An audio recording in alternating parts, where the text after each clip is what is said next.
you'd start with all countries, so let's see what happens. There are many countries. I haven't heard a rumor about 15 countries, 10 or 15. So you're starting with all countries? Well, essentially, all of the countries that we're talking about, we'll be talking about. You would take a look at trade with Asia, and I wouldn't say anybody is treated as fairly or nicely, and but we are going to treat them. We're going to be much more generous to them in terms of heart. We're going to be much more generous than they were to us. We're going to make a decision on secondary tariffs on Iran based on whether or not they're going to make a deal. If they're going to make a deal, then we're never going to put secondary tariffs on. We're going to hope they have a great, long, and successful life as a country.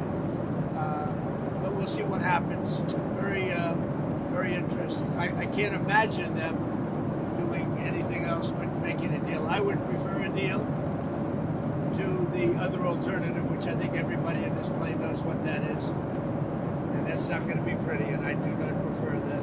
I don't want to talk about a third term now, because no matter how you look at it, we got a long time to go. We have a long time. You know, we have almost 4 years to go. And that's a long time. But despite that, so many people are saying, you've got to run again. They love the job we do. Most importantly, they love the job we do.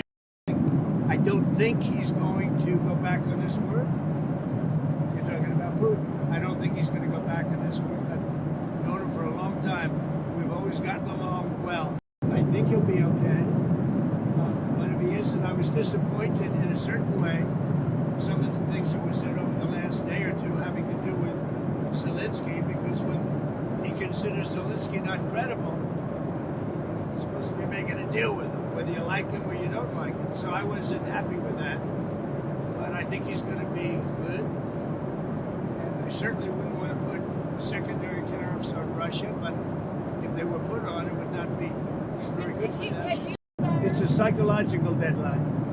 If I think they're tapping us along, I will not be happy about it. Do you think they are right now? I don't know. I don't think so. I think he wants to make a deal. And I think Zelensky, by the way, I see he's trying to back out of the rare earth deal. And if he does that, he's got some problems. Big problems. We made a deal on rare earth. And now he's saying, well, you know, I want to renegotiate the deal. He wants to be a member of NATO. Well, he was never going to be a member of NATO. He understands that. So if he's looking to renegotiate the deal, he's got big problems. We have a lot of potential buyers. There's tremendous interest in TikTok.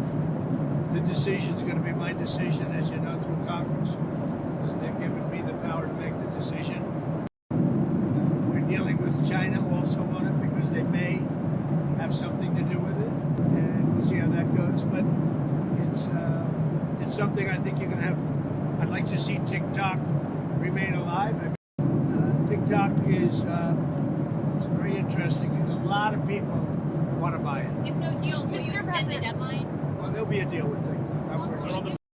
The automakers are going to make a lot of money. The American automakers or international automakers, if you're talking about they're going to build in the United States.